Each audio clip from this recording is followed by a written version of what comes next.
السلام علیکم. Second year سی ہم بین الاقوامی تجارت کا چیپٹر پڑھ رہے تھے.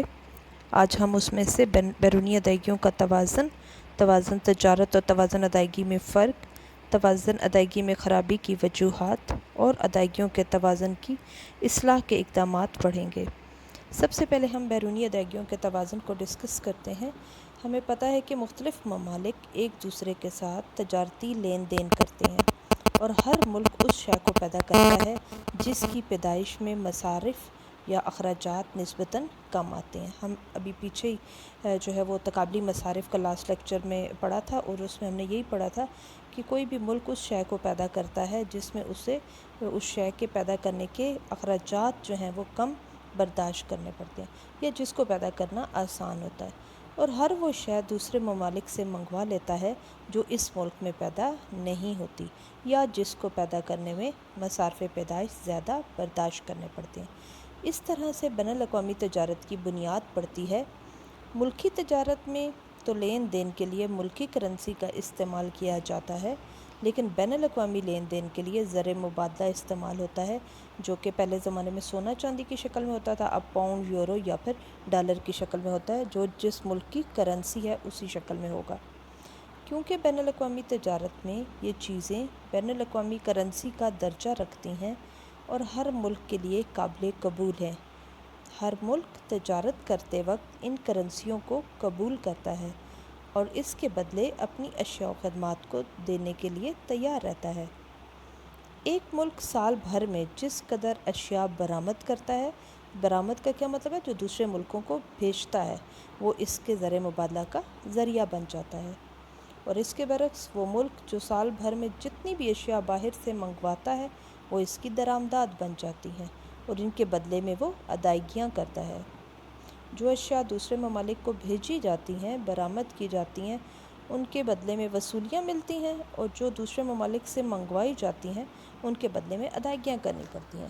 بس ایک ملک ایک سال کی مدت میں جتنی بھی اپنی برآمدات کے بدلے میں کماتا ہے اور جتنے درآمدات کے بدلے میں یا عوض جو ادائیگیاں کرتا ہے، ان دونوں کے حساب کتاب کو توازن تجارت کہتے ہیں.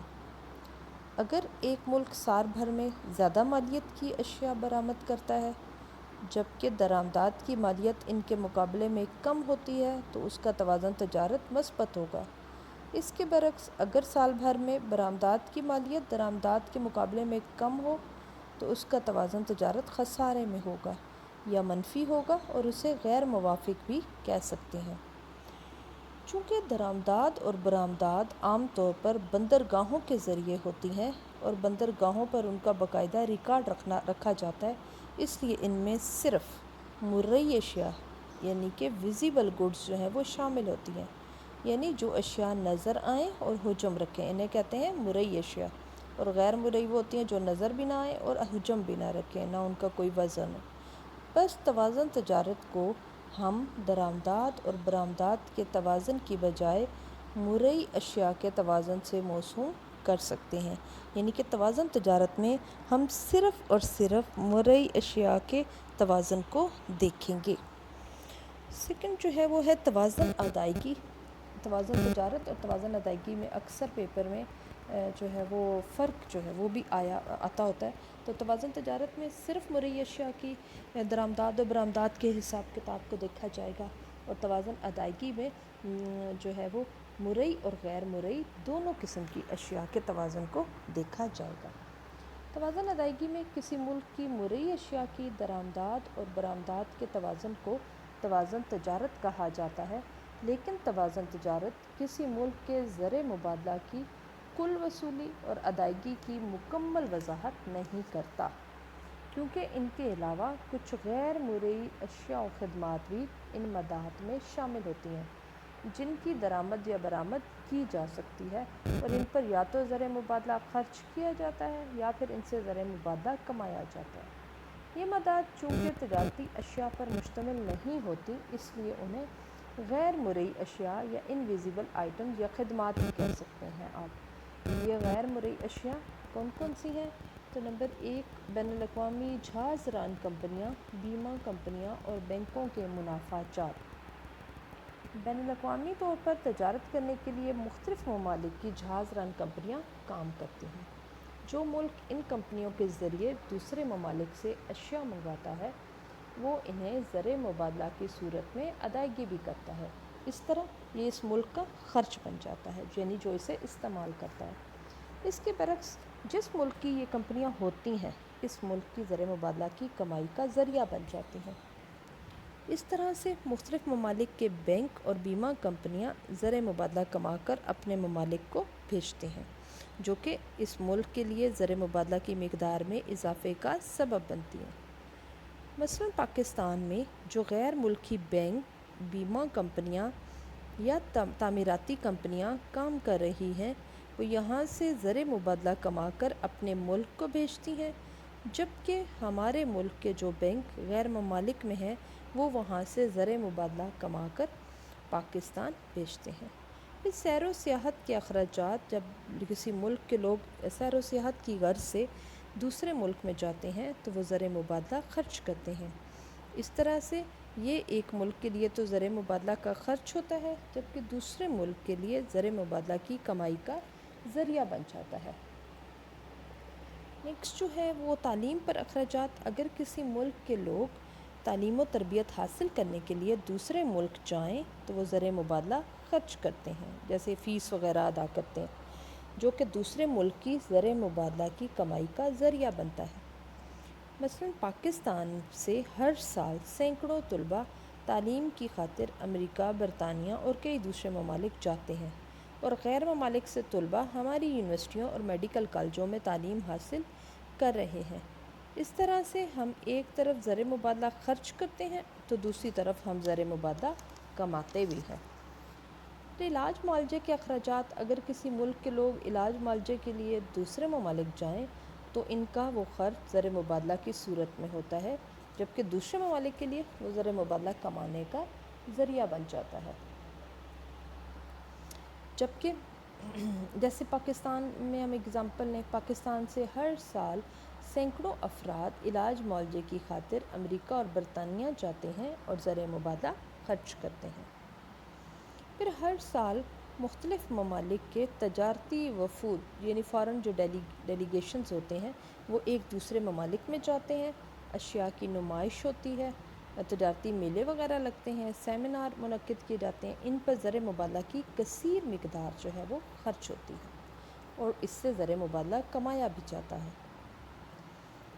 پولیٹیکل یا ڈپلومیٹک افیئرز یا سیاسی امور۔ ہر ملک نے دنیا بھر میں اپنے سفارت خانے، ایمبیسی کا نام آپ نے سنا ہوگا، سفارت خانے یا ایمبیسیز قائم کی ہیں جو کہ اس ملک کے لیے زر مبادلہ کے خرچ کا سبب ہے، یعنی جس ملک کی ایمبیسی قائم ہوگی وہ اس ملک کا زر مبادلہ کے خرچ کا ذریعہ ہے، اور جو دوسرے ممالک کی ہمارے ملک میں قائم ہوں گی وہ ہمارے لیے زر مبادلہ کی کمائی کا ذریعہ ہے۔ مثلاً پاکستان نے دنیا بھر میں سفارت خانے قائم کیے ہوئے ہیں جو کہ ہمارا زر مبادلہ کا خرچ ہے۔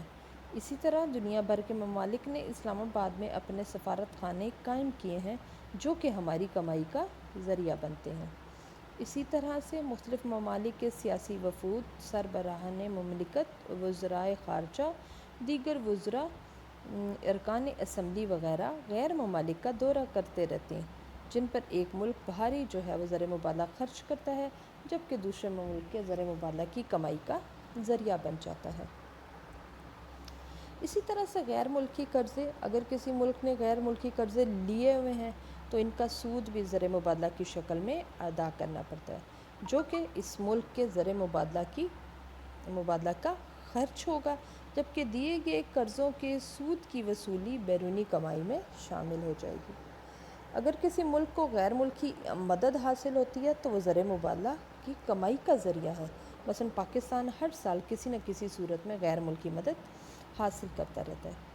پھر افرادی قوت کی غیر ملکی ترسیلات، فارن ریمیٹنسز، جیسے لوگ باہر کے ممالک میں جا کر جب کام کرتے ہیں اور وہاں پر کماتے ہیں تو اپنی کمائی کو زر مبادلہ کی شکل میں بھیجتے ہیں، جو کہ اس ملک کے لیے زر مبادلہ کے کمانے کا ایک ذریعہ بن جاتا ہے۔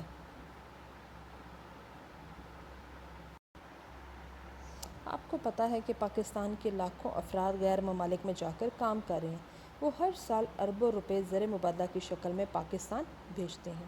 اچھا، یہ جو سب ہم نے اوپر بیان کی ہیں 9 جو ہیں پوائنٹس ہیں 9 کے 9، یہ سارے کے سارے کیا ہیں؟ غیر مرئی مداد ہیں، کیونکہ ان کا تعلق تجارت سے نہیں ہوتا، نہ ہی ان کا اندراج بندرگاہوں پہ کیا جاتا ہے، لیکن چونکہ ملک کے زر مبادلہ کمانے یا خرچ کرنے میں ان کا برابر ہاتھ ہے، اس لیے کسی ملک کے سال بھر کے زر مبادلہ کمانے اور خرچ کرنے کے کل تخمینے میں انہیں شامل کیا جاتا ہے۔ بس توازن ادائیگی کسی ملک کے زر مبادلہ کمانے اور خرچ کرنے کی صحیح صورتحال کی وضاحت کرتا ہے کہ کسی ملک نے تمام مختلف ذرائع سے سال بھر میں کس قدر زر مبادلہ کمایا اور انہی ذرائع پر کس قدر خرچ کر دیا۔ اگر سال بھر کی زر مبادلہ کی کل وصولیوں کی مقدار ادائیگیوں سے زیادہ ہو تو اس ملک کی ادائیگیوں کا توازن فاضل ہو جائے گا، اور اگر کل وصولیاں ادائیگیوں سے کم ہوں گی تو ادائیگیوں کا توازن خسارے میں چلا جائے گا۔ ڈلبرٹ اے سنائڈر کہتے ہیں، توازن ادائیگی کی تعریف اس طرح سے کرتے ہیں کہ توازن ادائیگی سے مراد اشیاء و خدمات کے تمام مبادلات اور انتقالات کی قدر زر اور قرضے یا ملکیت کا مجموعہ ہے، جن کی باشندوں، کاروباری لوگوں، حکومت اور ملک کے دیگر اداروں اور باقی دنیا کے درمیان ایک مدت کے لیے مناسب طور پر قسم بندی کی گئی ہو۔ اس کی جو بیسٹ ڈیفینیشن ہے جو آپ لوگ کر لیجئے گا وہ ہے گنڈل برگر کی۔ تو گنڈل برگر کہتے ہیں ادائیگیوں کے توازن سے مراد معاشی لین دین کا ایک ایسا باقاعدہ ریکارڈ ہے جو کسی ملک کے لوگ کے باشندے دیگر غیر ممالک کے باشندوں سے کرتے ہیں۔ دوبارہ دیکھ لیں، ادائیگیوں کے توازن سے مراد معاشی لین دین کا ایک ایسا باقاعدہ ریکارڈ ہوتا ہے جو کسی ایک ملک کے باشندے دیگر غیر ممالک کے باشندوں سے کرتے ہیں۔ بین الاقوامی مالی فنڈ کے مطابق کسی ملک کے توازن ادائیگی کے 2 حصے ہیں، ایک ہے حساب رواں اور دوسرا ہے حساب سرمایہ۔ حساب رواں میں اشیاء و خدمات کے اس لین دین کو شامل کیا جاتا ہے جس کے بدلے ادائیگیاں اور وصولیاں سال رواں کے دوران ہی کرنی پڑتی ہیں۔ اس حساب میں نجی سامان تجارت، غیر مرئی مداد، نقل و حمل کے اخراجات، سیاحت کے اخراجات، نجی تحائف، سرمایہ کاری پر آمدنی وغیرہ شامل ہوتے ہیں۔ اس کے علاوہ سامان جنگ کی خرید و فروخت اور سرکاری امداد و گرانٹ یعنی جو مدد ہوتی ہے وہ بھی اس میں شامل ہوتی ہے۔ حساب سرمایہ میں کسی سال کے دوران طویل عرصے کے لیے بیرونی ممالک کی جانب سے سرمایہ کی حرکت پذیری یا دوسرے ممالک سے اس ملک کی جانب سرمایہ کی حرکت پذیری کو شامل کیا جاتا ہے۔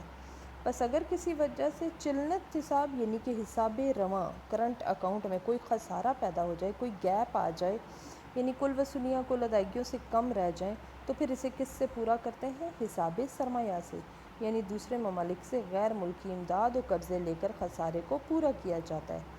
کسی ملک کے توازن ادائیگی کی صورتحال جاننے کے لیے حساب رواں اور حساب سرمایہ کی کل وصولیوں اور ادائیگیوں کے خالص توازن کو ہی جدید معیشت دان بنیادی توازن قرار دیتے ہیں۔ اگر ان دونوں حسابات کی کل وصولیاں ادائیگیوں سے زیادہ ہوں تو ادائیگیوں کا توازن فاضل ہوگا، اور اگر ادائیگیاں وصولیوں سے زیادہ ہو جائیں تو پھر یہ کیسا ہوگا؟ خسارے میں چلا جائے گا توازن۔ نیکسٹ ہم توازن ادائیگی میں خرابی کی وجوہات پڑھتے ہیں کہ کسی ملک کا توازن ادائیگی کیوں خراب ہوتا ہے، کیوں غیر موافق ہو جاتا ہے، کیوں کسی ملک کی جو ادائیگیاں ہیں وہ وصولیوں سے بڑھ جاتی ہیں۔ تو اس کی پہلی وجہ تو یہ ہے کہ درآمدات میں جب اضافہ ہوتا ہے، اگر کوئی ملک سالہ سال اس کی درآمدات میں اضافہ ہوتا چلا جائے تو اس ملک کی ادائیگیوں کا جو توازن ہے وہ خسارے میں چلا جائے گا۔ درآمدات میں اضافے کی وجہ کیا ہے کہ وہ ملک معاشی ترقی کر رہا ہے، اسے کافی مقدار سے باہر سے مشینری وغیرہ منگانی پڑتی ہے، یا پھر اس ملک کی اشیاء صارفین کی درآمد میں اضافہ ہو جائے تو پھر بھی ادائیگیوں کا توازن خسارے میں چلا جائے گا۔ دوسری وجہ یہ ہے کہ برآمدات میں کمی ہو جائے۔ پہلا تو یہ کہ درآمدات بڑھ گئی، دوسری یہ کہ برآمدات کم ہو گئی۔ اگر کسی ملک کی برآمدات میں کمی واقع ہو جائے تو اس کی ادائیگیوں کا توازن جو ہے وہ بھی خراب ہو جائے گا۔ برآمدات میں کمی کی مختلف وجوہات ہو سکتی ہیں، مثلاً اگر کسی ملک کی زرعی پیداوار کسی وجہ سے کم ہو جائے، یعنی سیلاب آ جائیں یا موسم خراب ہو جائے یا بارش زیادہ ہو جائے تو اس سے زرعی فصلیں متاثر ہو جاتی ہیں، جن سے برآمدات میں کمی ہو جاتی ہے۔ بعض اوقات بین الاقوامی منڈی میں مقابلہ سخت ہو جاتا ہے یا پھر برآمدات کی قیمتیں بڑھ جاتی ہیں، یا بعض اوقات مختلف ممالک دوسرے ممالک کی برآمدات کے نیم البدل تلاش کر لیتے ہیں۔ اس طرح سے برآمدات میں کمی ہو جاتی ہے اور ہمارا توازن ادائیگی خراب ہو جاتا ہے، غیر موافق ہو جاتا ہے۔ پھر اگر کوئی ملک فنی ترقی کر ہو، یعنی کوئی ملک اگر کوئی چیز ایجاد کر لے یا نیا طریقہ پیدائش اختیار کر لے تو اس کا اپنا توازن تو اچھا ہو جائے گا، بہتر ہو جائے گا، لیکن جو ممالک اس کے ساتھ تجارت کر رہے ہیں ان کا توازن خراب ہو جائے گا، کیونکہ ان کی درآمدات کی مقدار اور مالیت دونوں میں اضافہ ہو جائے گا۔ مثلا رنگین ٹیلی ویژن، سافٹ ویئر، کمپیوٹرز وغیرہ کی مانگ میں اضافہ ہوا ہے، جس سے خصوصاً ترقی یافتہ ممالک کی برآمدات میں اضافہ ہوا ہے، جبکہ ترقی پذیر ممالک کی درآمدات بڑھ گئی۔ اس لیے پھر ترقی پذیر ممالک کا جو توازن ادائیگی ہے وہ بھی خراب ہو گیا۔ پھر اگر افراط ملک کسی ملک میں موجود ہے، یعنی قیمتیں مسلسل بڑھ رہی ہیں، تو ایسی صورت میں بھی ملک کی برآمدات کم ہو جائیں گی، کیونکہ اس ملک کی اشیاء دوسرے ملک کے لیے مہنگی ہو جائیں گی، اور بین الاقوامی منڈی میں قیمتوں میں اضافے کی وجہ سے ان اشیاء کی طلب بھی کم ہو جائے گی، جس سے اس ملک کی برآمدات کم ہوں گی اور کم مقدار میں زر مبادلہ کمایا جائے گا۔ اگر تجارتی حالات نفع بخش نہ ہوں بلکہ مندے کا رجحان رکھتے ہوں، یعنی کہ نفع نہیں ہے بلکہ نقصان کا رجحان ہو، تو اشیاء کی طلب کم ہو جاتی ہے یا پھر ان کی قیمتوں میں کمی آ جاتی ہے، جس کی وجہ سے توازن تجارت بگڑ جاتا ہے، اور توازن تجارت میں خرابی ادائیگیوں کے توازن میں خرابی کا باعث بنتی ہے۔ غیر موافق نسبت درآمد و برآمد: اگر کسی ملک کی نسبت درآمد و برآمد غیر موافق ہو تو اس ملک کا توازن ادائیگی بھی بگڑ جاتا ہے، کیونکہ اس کی برآمدات کی قیمت اس کی درآمدات کی قیمت کے مقابلے میں کم ہو جاتی ہے۔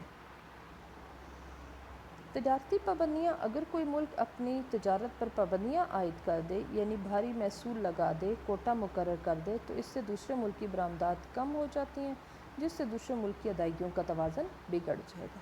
اور اگر کسی ملک کے لوگوں نے جو ہے وہ قرضے لیے ہوئے ہیں، اگر کسی ملک کے لوگوں نے غیر ملکی قرضوں میں اگر اضافہ ہوتا چلا جائے تو زر مبادلہ کی بھاری رقم قرضے کی ادائیگی اور سود کی ادائیگی کے سلسلے میں خرچ کرنی پڑتی ہے، جس سے اس ملک کی ادائیگیوں کا توازن بھی خراب ہو جائے گا۔ غیر مرئی مداد: اگر کسی ملک کی غیر مرئی مداد کی برآمد میں کمی واقع ہو جائے یا غیر مرئی درآمدات بڑھ جائیں تو اس کا توازن ادائیگی خراب ہو جاتا ہے۔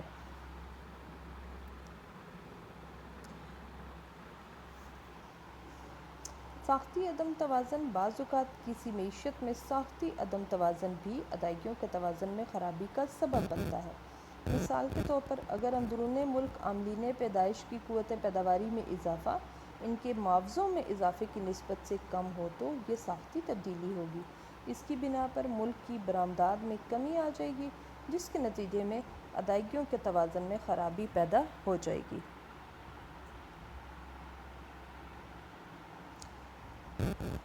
اچھا، کسی ملک کی ادائیگیوں کا توازن کیوں غیر موافق ہوتا ہے؟ ابھی ہم نے سارا پڑھا۔ ادائیگیوں کا توازن اگر خسارے میں ہوگا تو معیشت میں کافی نقصان ہو جائے گا، یعنی ادائیگیاں زیادہ ہوں اور وصولیاں کم ہوں تو پھر معیشت میں بہت زیادہ نقصان ہو جاتا ہے۔ اس لیے کوشش کیا کرنی چاہیے کہ ادائیگیوں کے توازن میں اصلاح کی جائے تاکہ یہ خسارہ جو ہے وہ دور ہو سکے۔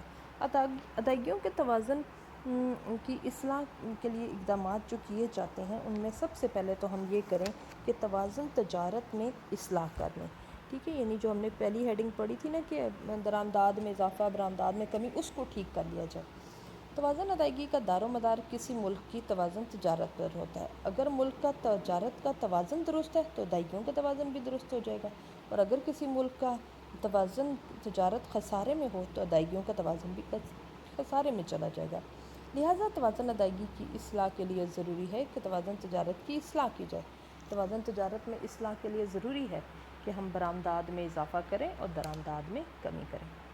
برآمدات میں اضافے کے لیے مختلف اقدامات کیے جا سکتے ہیں، مثلاً برآمدی تاجروں کی حوصلہ افزائی کرنا تاکہ وہ برآمدات کو بڑھا سکیں۔ اس کے لیے ضروری ہے کہ برآمدات پر محصولات میں کمی کی جائے، برآمدی تاجروں کو قرضے کی زیادہ سے زیادہ سہولتیں باہم پہنچائی جائیں، بیرونی ممالک میں نئی منڈیاں تلاش کی جائیں اور بین الاقوامی منڈیوں، میلوں اور نمائشوں میں ملکی مصنوعات کے اسٹال لگائے جائیں، اپنی اشیاء سے بیرونی ممالک کو روشناس کروایا جائے، تجارتی وفد بھیجے جائیں اس طرح سے برآمدات کی حوصلہ افزائی ہوگی، انہیں فروغ ملے گا اور تجارت کا توازن درست ہو جائے گا۔ درآمدات میں کمی کے لیے کیا کیا جائے؟ ایسے اقدامات کیے جائیں جس سے غیر ضروری جیسے جو درآمدات ہوتی ہیں ان کی حوصلہ شکنی کی جائے۔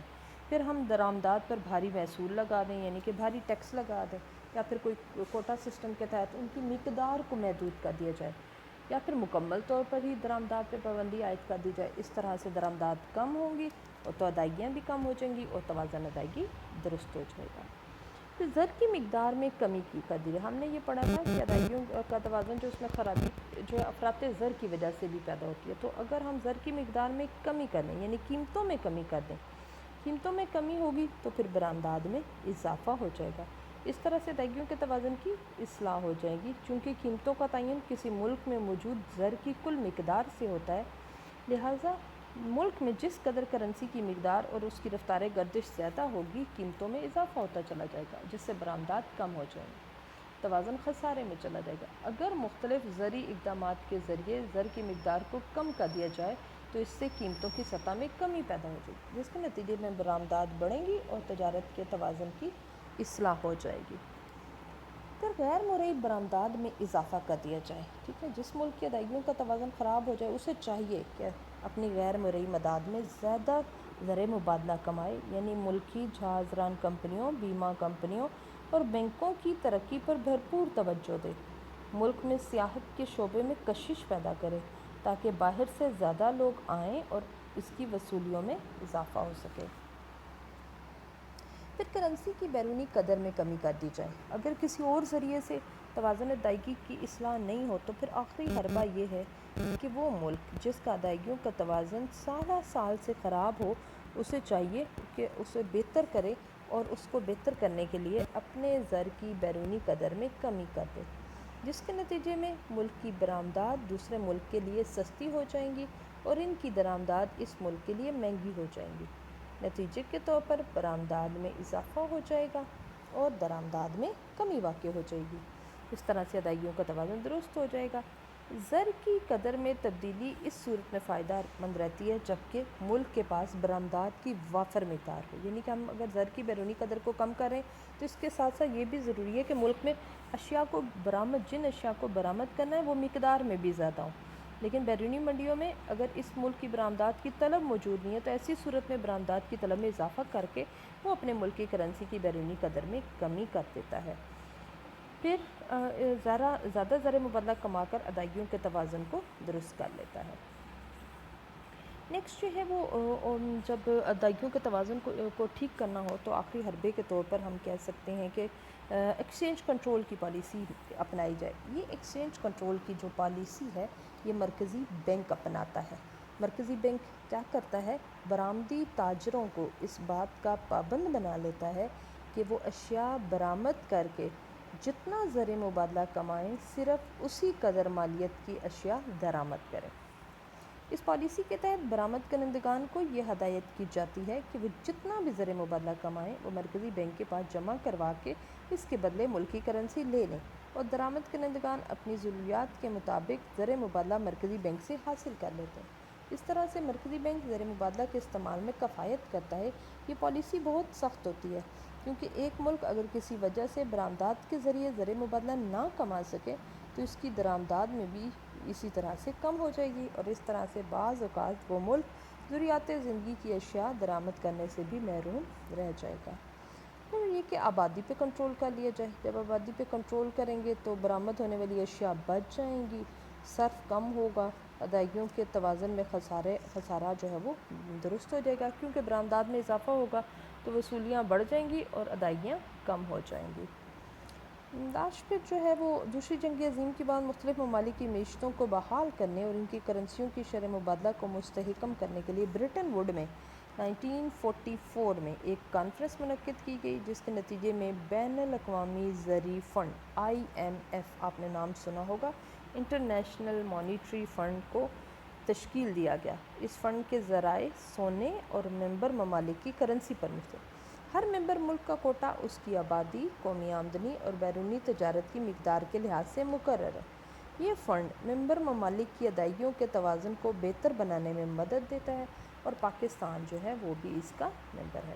تو ادائیگیوں کے توازن کی اصلاح کے طریقے ہم نے دیکھ لیے۔ ان میں ہم کیا کریں؟ توازن تجارت میں اصلاح کریں، زر کی مقدار میں کمی کریں، غیر مرئی برآمدات میں اضافہ کریں، کرنسی کی بیرونی قدر میں کمی کریں، ایکسچینج کنٹرول کی پالیسی کو اپنا لیں، پھر آبادی پہ کنٹرول کر لیں تو بھی ادائیگیوں کا توازن درست ہو جاتا ہے۔ اور اگر کچھ نہ ہو سکے تو پھر بین الاقوامی زرعی فنڈ سے ہم جو ہے وہ قرضہ لے لیں اور اپنی ادائیگیوں کے توازن کو درست کر لیں۔ تو آج کا ٹاپک جو ہے وہ ہم یہیں تک رکھتے ہیں انشاءاللہ تعالیٰ۔ پھر نیکسٹ جو ہے وہ ہم یہ چیپٹر اس میں شارٹ ہی ٹاپکس جو ہیں وہ رہ گئے ہیں، ٹھیک ہے۔ جو شارٹ کوسچن آنسرز میں آتے ہیں تو وہ نیکسٹ لیکچر میں آپ کو پڑھا دوں گی۔ ابھی آپ نے توازن ادائیگیوں میں خرابی کی وجوہات، اصلاح کے طریقے اور توازن ادائیگی اور توازن تجارت میں فرق کیا ہے، اس کو اچھے طریقے سے کرنا ہے اور جو ہے وہ سمجھنا ہے اور یاد کرنا ہے، اور جو کچھ جو نہیں آئے وہ آپ نے مجھ سے پوچھ لینا ہے۔ اللہ حافظ۔